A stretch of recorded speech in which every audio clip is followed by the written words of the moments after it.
योऽन्तः प्रविश्य मम वाचमिमां प्रसुप्तां सञ्जीवयत्यखिलशक्तिधरस्वधाम्ना अन्यांश्च हस्तचरणश्रवणत्वगादीन् प्राणान्नमो भगवते पुरुषाय तुभ्यं।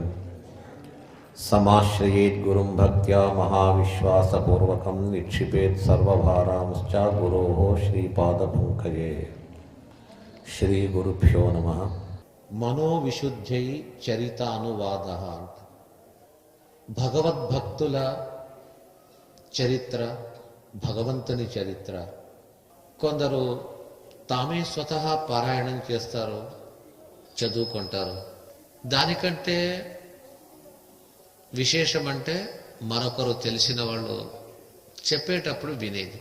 సులభం ఏదంటే ఒకరు చెప్పేటప్పుడు విన్నట్టయితే ఇంకా త్వరగా అది మనస్సుకు లోపల వెళుతుంది. మొత్తానికి వారు చదివినా ఇంకొకడు చెప్పేటప్పుడు విన్నా దానివల్ల మనకు ప్రయోజనం ఏమంటే మనోవిశుద్ధి అన్న మన మనస్సును శుద్ధిపరిచేదట. మన ఇల్లు 5-6 రోజులు ఇల్లు అంతా కడగక ఇంట్లో ఎలాంటి కసువు చెత్త తీయకుండా ఉన్నట్టయితే ఇల్లంతా మలినమైపోయి ఉంటుంది. ఆ చెత్త అంతా తీసి మంచి నీళ్లు వేసి ఇల్లంతా బాగా శుభ్రంగా కడుగుతాం కదా, ఆ ఇల్లు బాగా శుభ్రమైంది అంట. ఇంటిని శుభ్రపరచడానికి నీటిని ఇంకేదైనా సాధనాన్ని వాడతాం. ఇంటికంటే ప్రతినిత్యము కాదు ప్రతి క్షణము శుభ్రపరచాల్సింది మన మనస్సునట. ఒకవేళ ఇల్లు శుభ్రపరచకున్నా పర్వాలేదు, 1 రోజు 2 రోజులు ఆగినా పర్వాలేదు. మనస్సును మాత్రము క్షణక్షణానికి అందులో ఈ మట్టి వంటి కల్మషము మనస్సులో ఎప్పుడు పడుతుంటుందంట. ఇంట్లో కాస్త తక్కువ, ఒకసారి ఎంత క్లీన్ చేసి మంచి తడిగుడ్డ పెట్టి తుడిచి వేసిన తర్వాత సాయంకాలం వరకు బాగానే ఉంటుంది. మనస్సు అలా కాదు, ప్రతి క్షణానికి ఆ మనస్సు మారుతూ మారుతూ పోతుంటుంది. ఈ మనస్సు అనేది ఈరోజు మనకు వచ్చింది కాదు. ఇది ఈ దేహము ఈ జన్మలో వచ్చి ఉండవచ్చు, అయితే మనస్సు అనేది అనాది. అది ఇప్పుడు మనము మనుష్యులుగా పుట్టాము, గత జన్మలో ఏమైనాము మనకు తెలియదు. మనుష్యులుగా పుట్టి ఉండవచ్చు, ఏదో ఒక ప్రాణిగా, ఒక జంతువుగా, ఒక క్రిమిగా, కంటికి కానరానటువంటి సూక్ష్మ క్రిములుగా కూడా మనం పుట్టి ఉండవచ్చు. ఇలాగా చూస్తే మన పరంపర కొన్ని కోట్ల కోట్ల కోట్ల జన్మలు మనం దాటి వస్తున్నాం. ఈ మనస్సు అనేది ఎప్పటి నుంచో ఉంది. పక్షిగా మనం పుట్టినప్పుడు, ఒక పశువుగా పుట్టి ఉన్నప్పుడు, ఒక మహారాజుగా పుట్టి ఉంటామేమో, ఒక సేవకునిగా పుట్టి ఉండవచ్చు. ఇప్పుడు ఈ జన్మను పొందాం. ప్రతి జన్మలో కూడా మనం ఏమేం చేసి ఉంటామో ఆ చేసిన కర్మలు, అది పుణ్యకర్మ కావచ్చు, పాపకర్మ కావచ్చు, అవంతా కూడా ఎక్కడ స్టాక్ అయి ఉంటుంది అంటే మన మనస్సులో. ఆ జీవుని స్వరూపమే ఆ మనస్సు. ఈ పంచభూతములు, పంచ జ్ఞానేంద్రియాలు, పంచ కర్మేంద్రియాలు, ఇవంతా కూడా సూక్ష్మంగా మనస్సుతో అటాచ్గా ఉంటుంది. ఈ వ్యక్తి దేహాన్ని వదిలి వెళ్ళిపోయినా, ఆ దేహము భస్మమైపోయినా లోపలుండే ఆత్మ, ఆ జీవస్వరూపానికి నాశం అనేది లేదు. ఈ జన్మలో ఈ దేహము, వచ్చే జన్మలో ఏ దేహం వస్తుందో తెలియదు. అయితే మన మనస్సు ఏవైతే ఉంటుందో అది మాత్రము ఆ జీవునితో పాటు, అది జీవుని వదిలి ఉండదట. ఏ సమయంలో కూడా ఆ జీవుడు మనస్సు వేరు కాదు, కలిసే ప్రయాణం చేసి పరలోకము, మరొక లోకము, ఏదో లోకము, తిరిగి మళ్ళా భూలోకము, ఏ విధంగానైనా పోవచ్చు. ఎందుకు ఈ విధంగా చెప్తున్నానంటే ఎన్నో కోట్ల కోట్ల జన్మల సంపర్కము చేత, మనం చేసిన కర్మాచరణ చేత అవంతా కూడా మన మనస్సులో ప్రతిబింబించి ఉంటుంది. ఎంత భారం అంటే మనస్సులో అంత ఉంటుంది. మెమరీ కార్డు తీసుకుంటే ఇంత జీబీని ఉంటుంది, ఎక్కువైతే అందులో పట్టదు. మళ్ళా మనస్సుకు అన్లిమిట్ అన్నమాట. ఆ భగవంతుడు ఆ మనస్సుకి ఇచ్చినటువంటి వరం ఏమంటే, ఎన్ని జన్మలైనా ప్రతి జన్మలో బాంధవ్యము చేత ఏదో ఒక విధం చేత ఆ మనస్సు ఖాళీ కూర్చోక ఏదైతే పనులు చేసి ఉంటుందో, సత్కర్మలు దుష్టకర్మలు అన్నీ కూడా వాటి సంబంధించిన డేటా పూర్తిగా మన మనస్సులోనే ఉంటుంది. కొందరు మహానుభావులకైతే వ్యక్తమవుతుంది. నారద మహర్షి జీవనాన్ని నిన్న కథలో చెప్పుకున్నాం. వ్యాస మహర్షి దగ్గర చెప్పుకున్నాడు. మీ వంటి మహానుభావుల సందర్శనం కావాలన్నట్టయితే ఎన్నో జన్మల్లో మేము చేసుకున్న పుణ్యం ఉంది. దేవతలకు కూడా మీరు దొరకరు, నాలాంటి వానికి దొరికారు అన్నట్టయితే నేను గత జన్మలో ఒక మంచి పని చేశాను. ఏం చేశావని చెప్పేసి నారద మహర్షిని వ్యాస భగవాన్లు అడగగా, నేను ఒక దాసీపుత్రునిగా ఉంటిని. ప్రత్యక్షంగా ఇప్పుడు మనమే ఒక 5 నిమిషాల క్రితం ఏం చేశామో దాన్ని సులభంగా చెప్పినట్టుగా నారద మహర్షి గత జన్మలో తాను ఏం చేశాడో అవంతా పూర్తిగా వివరించి చెప్పాడు. మహానుభావులకు ఒక్క జన్మేమి, వెనుక గడిచిన లక్షల లక్షల జన్మల్లో ఏమేమి అయి ఉంటారో వాటినంతా కూడా తెలుపుతారు వాళ్ళు. ఆ తెలిపే సామర్థ్యము వారికి ఉంటుంది. అది అంటే ఒక స్థాయి దాటి వారి ఉపాసన ఆ ధ్యానం చేత ఒక ఉన్నత స్థానానికి వెళ్ళిపోయి ఉంటారు. ప్రతి జీవుడు ప్రయత్నించి తాను సాధన గావిస్తే తాను కూడా జన్మాంతర సుకృతము చేత మనము తెలుసుకోగలుగుతాం. దాని కొరకే మనం ఇప్పుడు చేసే సత్కథా కాలక్షేపము, భగవన్మహిమ భగవద్భక్తుల మహిమ ఇది వినటము, చదవటము, పారాయణాదులు గావించడము, ఇది మనస్సుపై ప్రభావం అవుతుందట. మన మనస్సును స్వచ్ఛపరిచినట్టుగా అవుతుంది. ఏదేది వద్దో ఎక్కువ కల్మషాలు, కామక్రోధాలు, రాగమోహ దోషాదులు ఇవంతా కూడా లోపల ఉంటుంది కదా. నీళ్లు వేస్తే అక్కడ పడినటువంటి చెత్త చెదారంతా ఎలాగ వెళ్ళిపోతుందో, ఆ మనస్సులోని ఎక్సెస్గా ఏదేది ఉంటుందో అవంతా కూడా ఇలాంటి సత్కథా కాలక్షేపం చేత వెళ్ళి మనస్సు భారము తగ్గిపోతుందట. అందుకే పెద్దలు చెప్తారు, ఇలాంటి సత్కథా శ్రవణము మనోవిశుద్ధై చరితానువాద. మహాత్ముల చరిత్ర యొక్క అనువాదము తాము చెప్పుట, చెప్పేవారుంటే వినుట, ఈ రెండిటి వల్ల కలిగేది మానసిక శుద్ధి. ఏం లాభం దానివల్ల? మన ఇంటిని శుభ్రపరచుకుంటే, లోషన్ వేసి శుద్ధిపరిస్తే ఇల్లు బాగుంటుంది, మనం బాగా ఉంటాం. బయట బాగుంటే సరిపోదండి. మనిషికి ప్రశాంతత ఇల్లు బాగా స్వచ్ఛపరచుకుంటే మాత్రం పోదు, లోపల స్వచ్ఛం కావాలి. మన మనస్సుకు ఇప్పుడున్నంత ఒక ప్రభావం ఎలాగుందో ఇంకా కాసేపటికి అది మారిపోవచ్చు. అతి వేగంగా పరిగెత్తే ఒక వస్తువు అంటే మనస్సేట. అది పాదరసం పట్టలేరు, దాటిపోతుంది, వేగంగా వెళుతుంది అంట. చేత్తో పడితే పట్టవచ్చు, పాదరసాన్ని స్తంభనం చేయొచ్చు. అయితే మనస్సును స్తంభనం చేయడం చాలా కష్టం. ఆ మనస్సు అనేది ప్రధాన కార్యదర్శి మన దేహంలో. ఆ మనస్సుకు అంగములు పంచ జ్ఞానేంద్రియాలు, పంచ కర్మేంద్రియాలు.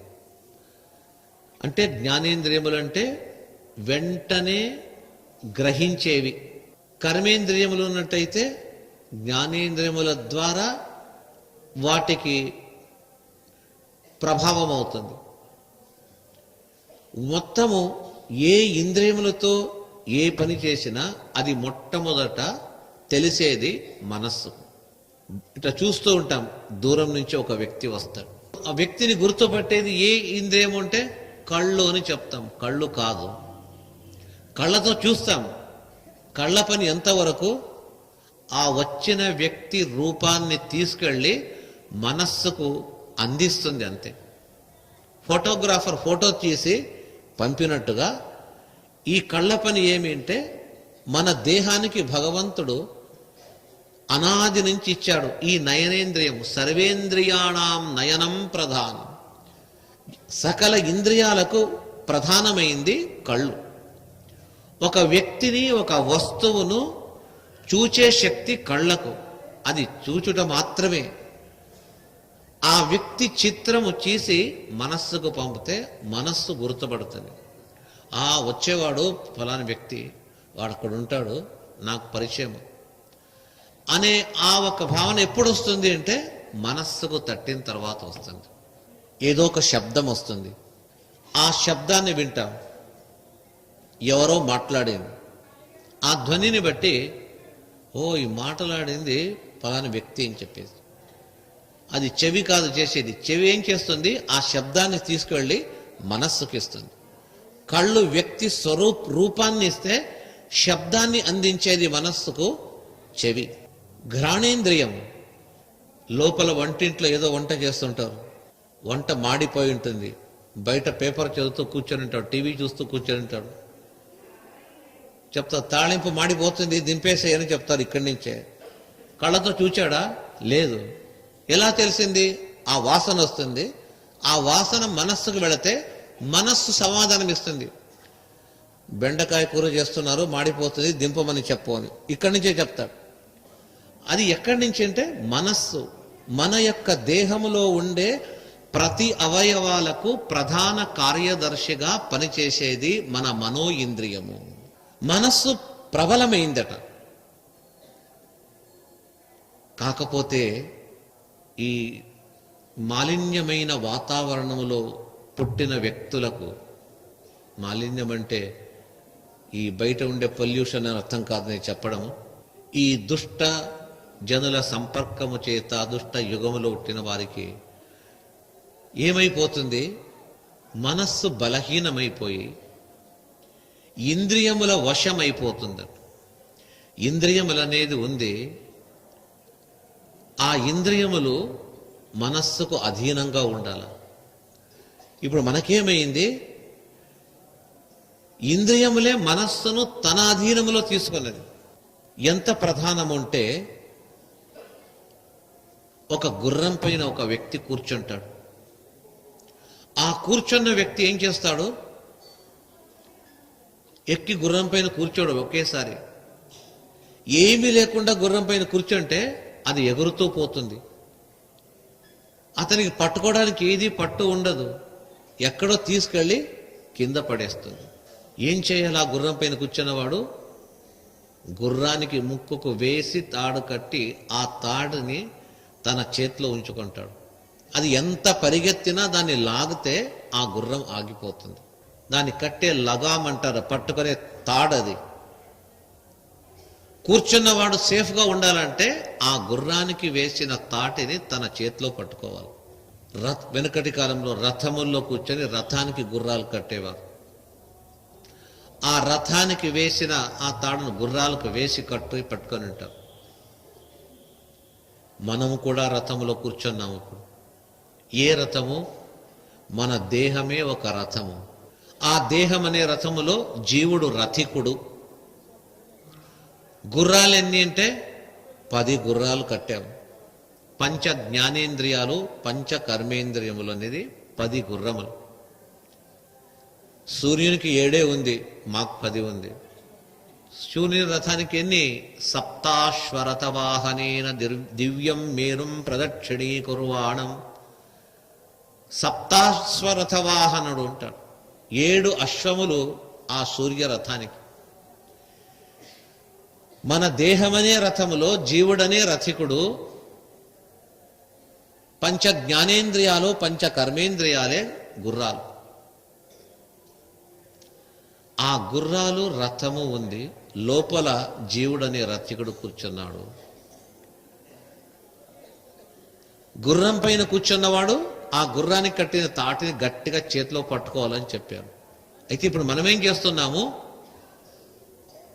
తాటిని వదిలిపెట్టి గుర్రాలకు మనం మాత్రం కూర్చున్నాం. ఆ ఇంద్రియములు మనస్సుతో పాటు ఆ దేహాన్ని కూడా కింద పడేస్తుంది. అందుకే మనస్సు అనేది ఎలాంటిది అంటే మనఃప్రగ్రహణం విద్ధి.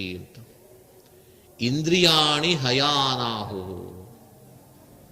ఇంద్రియములే గుర్రములట, మనస్సు మనఃప్రగ్రహణం విద్ధి.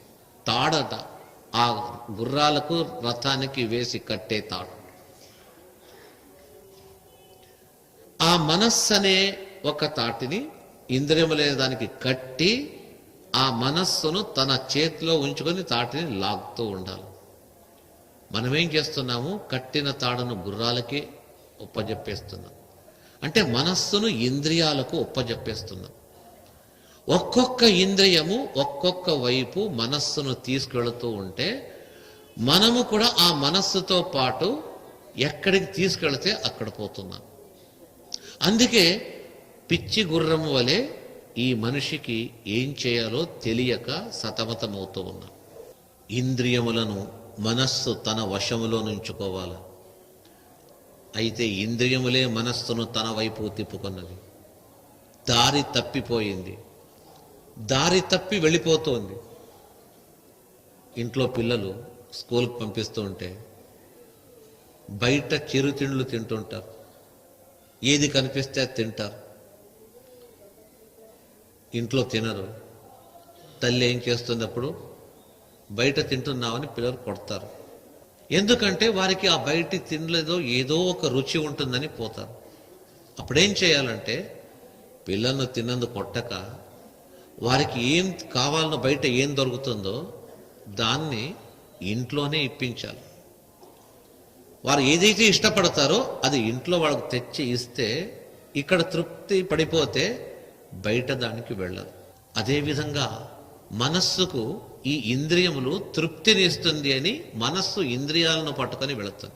అదే తృప్తిని మనస్సుకు ఇంద్రియముల నుండి కాక మనం వేరే చోటు నుంచి ప్రత్యేకంగా ఇప్పిస్తే ఇక మనస్సు ఇంద్రియముల పైన ఆధారపడదు.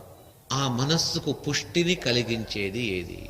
ఆ మనస్సు అటు ఇటు కదలక ఒక్క చోట స్థిరంగా ఉండడానికి కావలసింది ఏమైనట్టయితే ఈ వివిధ సాంసారిక దుఃఖములు, కామక్రోధాదులనే ఈ వలయంలో ఇరుక్కుపోయి ఉంటుంది కదా, అక్కడి నుంచి తప్పించి మనస్సుకు ఒక మంచి ప్రశాంతిని, శాంతతను కలిగించాలన్నట్టయితే కావలసింది ఏమిటంటే భగవంతుని సంబంధించినటువంటి మంచి సత్కథలను చెప్తూ ఉంటే ఎలాంటి కష్ట స్థితిలో ఉన్నప్పటికీ కూడా ఆ కష్ట సముద్రంలో మునిగిపోయిన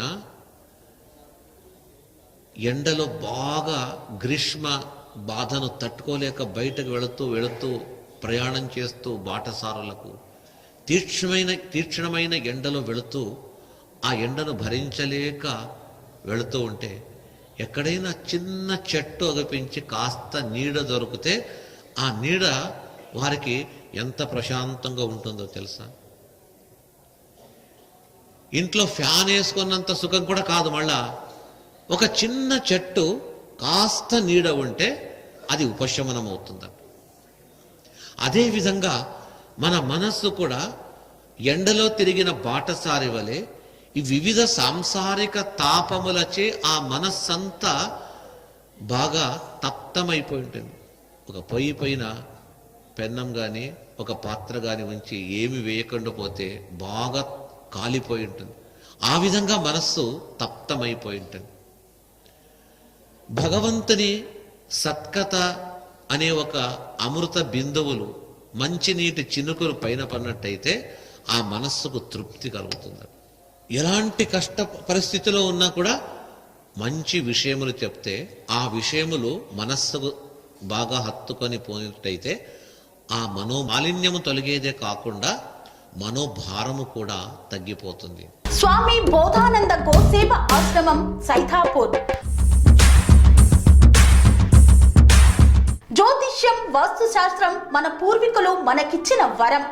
దుర్గాదేవి, కాలభైరవ ఉపాసనతో వాక్సిద్ధి పొందిన శ్రీ శ్రీ బోధానందగిరి స్వామివారు మీకు ఎలాంటి సమస్యలున్నా, వాటిలో ముఖ్యంగా ధన నష్టం, ఆరోగ్య నష్టం, భార్యాభర్తల మధ్య గొడవలు, ప్రేమించుకున్న వారు దూరం అవడం, ఎన్ని సంబంధాలు వచ్చినా పెళ్లి ముడి పడకపోవడం, రోడ్డు ప్రమాదాలు, అప్పుల బాధలు, వ్యవసాయంలో నష్టాలు, పెద్దల మాట పిల్లలు వినకపోవడం, ఆరోగ్య శాంతి, గృహశాంతి, మనశ్శాంతి లేకపోవడం, ఇలాంటి సమస్యలు ఉన్నట్లయితే ఒక్కసారి స్వామీజీని కలవండి. మీ సమస్యలకు తగిన పరిష్కారాన్ని పొందండి. అంతేకాక అన్ని రకాల వ్యాధులకు గోపంచగవ్య మరియు మూలికా వైద్యం చేయబడును. నమ్మకంతో రండి, ఆయురారోగ్యాలతో వర్ధిల్లండి. మా అడ్రస్ స్వామి బోధానంద గోసేవ ఆశ్రమం, సైదాపూర్, వీరభద్రస్వామి గుడి దగ్గర, యాదగిరిగుట్ట. సంప్రదించవలసిన నెంబర్ 9849213754 మరియు 9618034138.